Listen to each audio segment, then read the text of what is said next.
അസ്സലാമു അലൈക്കും വറഹ്മത്തുള്ളാഹി വബറകാതുഹു.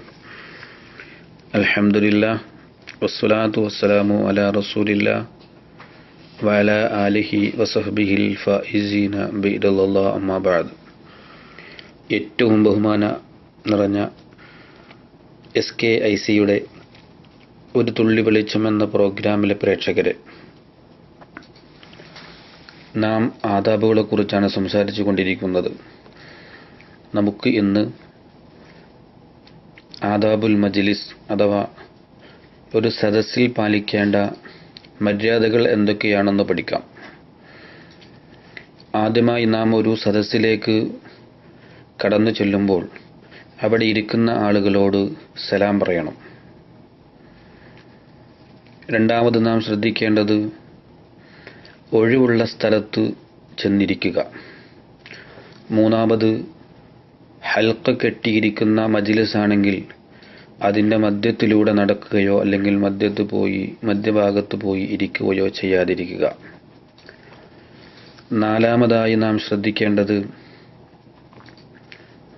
രണ്ട് ആളുകൾ സംസാരിച്ചു കൊണ്ടിരിക്കുന്നതിന് ഇടയിൽ ചെന്ന് അവരുടെ സമ്മതമില്ലാതെ ഇരിക്കരുത്.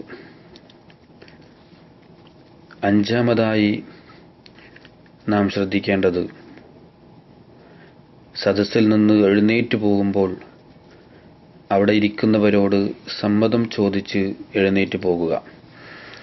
ആറാമതായി നാം ശ്രദ്ധിക്കേണ്ടത് മജ്ലിസിൽ നിന്നും എഴുന്നേറ്റ് പോകുമ്പോൾ ചൊല്ലേണ്ട ദിക്റാണ്. സുബ്ഹാനകല്ലാഹുമ്മ വബിഹംദിക അഷ്ഹദു അല്ലാ ഇലാഹ ഇല്ലാ അൻത അസ്തഗ്ഫിറുക വ അതൂബു ഇലൈക് എന്ന് നാം ഒരു സദസ്സിൽ നിന്നും എഴുന്നേറ്റ് പോകുമ്പോൾ ചൊല്ലണം. ഒരു സംഭവം നിങ്ങളുടെ ശ്രദ്ധയിലേക്ക് ഞാൻ കൊണ്ടുവരാൻ ആഗ്രഹിക്കുന്നു. സഹീഹുൽ ബുഖാരിയിൽ കാണാം, അബീ വാഖിദിൽ ലൈസി റളിയല്ലാഹു തആല അൻഹുവിനെ തൊട്ട് റിപ്പോർട്ട് ചെയ്തൊരു ഹദീസിൽ അദ്ദേഹം പറയുന്നു, റസൂലുള്ളാഹി സ്വല്ലല്ലാഹു അലൈഹി വസല്ലമ തങ്ങളോടൊപ്പം പള്ളിയിൽ ഞങ്ങൾ ഇരിക്കുകയായിരുന്നു.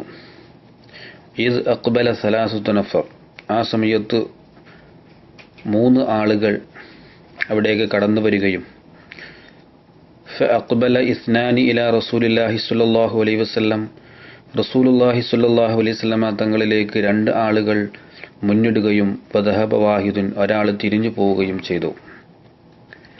വന്ന 2 ആളുകൾ, ഒരാൾ ഹൽക്കയിൽ ഒഴിവുള്ള സ്ഥലം കാണുകയും അവിടെ ഇരുന്നു. രണ്ടാമത്തെ ആൾ ആ ഹൽക്കയുടെ പിന്നിൽ ചെന്നിരുന്നു. മൂന്നാമത്തെ ആൾ അയാൾ തിരിഞ്ഞ് പോവുകയും ചെയ്തു. ഫലമ്മ ഫറഗ റസൂലുള്ളാഹി സ്വല്ലല്ലാഹു അലൈഹി വസല്ലം, റസൂലുള്ളാഹി തങ്ങൾ ഈ സംസാരം അവസാനിച്ച സമയത്ത് നബി സല്ലല്ലാഹു അലൈഹി വസല്ലമ തങ്ങൾ പറഞ്ഞു, അലാ ഉഖ്ബിറുക്കും അനിൻ നഫരി സലാസ, ഈ വന്ന 3 ആളുകളെ കുറിച്ച് നിങ്ങൾക്ക് ഞാൻ പറഞ്ഞു തരട്ടെയോ? അമാ അഹദുഹും ഫആവാ ഇലല്ലാഹ്, അതിൽ ഒരാൾ അള്ളാഹുവിലേക്ക് അടുത്തവനാണ്. അതായത് ഒഴിവുള്ള സ്ഥലം കണ്ടപ്പോൾ അവിടെ ഇരുന്ന ആളെക്കുറിച്ചാണ് അത് പറഞ്ഞത്. അതുകൊണ്ട് ഫആവാഹുല്ലാഹ്, അള്ളാഹു തആല അവനിലേക്ക് അടുത്തിരിക്കുന്നു. വ അമ്മൽ ആഖിറു ഫസ്തഹിയ, രണ്ടാമത്തെ ആൾ ലജ്ജിച്ചിരിക്കുന്നു. അതായത് ഹൽക്കയുടെ പിന്നിലിരുന്ന ആൾ ലജ്ജിച്ച മനുഷ്യനാണ്. ഹയാ കൊണ്ട് അദ്ദേഹം പിന്നിലേക്ക് വന്നിരുന്നവനാണ്. അതുകൊണ്ട് ഫസ്തഹിയല്ലാഹു മിൻഹു, അല്ലാഹു തആല അവനെ തൊട്ടും ലജ്ജിച്ചിരിക്കുന്നു എന്ന്. വ അമ്മൽ ആഖിറു, എന്നാൽ 3-ാമത്തെ ആളെക്കുറിച്ച് പറഞ്ഞു, ഫഅറല, അവൻ തിരിഞ്ഞു കളഞ്ഞു. അതുകൊണ്ട് ഫഅറലല്ലാഹു അൻഹു, അല്ലാഹു തആലയും അവനെ തൊട്ട് തിരിഞ്ഞു കളഞ്ഞിരിക്കുന്നു എന്ന് ഷഫീഉനാ റസൂലുള്ളാഹി സ്വല്ലല്ലാഹു അലൈഹി വസല്ലമ തങ്ങൾ പഠിപ്പിക്കുന്നുണ്ട്. അതുകൊണ്ട് ഒരു സദസ്സിൽ ചെല്ലുമ്പോൾ അവിടുത്തെ മര്യാദകൾ നാം പാലിച്ചുകൊണ്ടായിരിക്കണം പ്രവർത്തിക്കേണ്ടത്. നല്ല കാര്യങ്ങൾ ചെയ്യുവാൻ അല്ലാഹു തആല നമുക്കൊക്കെ തൗഫീഖ് ചെയ്ത് അനുഗ്രഹിക്കുമാറാകട്ടെ. وآخر دعوانا أن الحمد لله رب العالمين. السلام عليكم ورحمة الله وبركاته.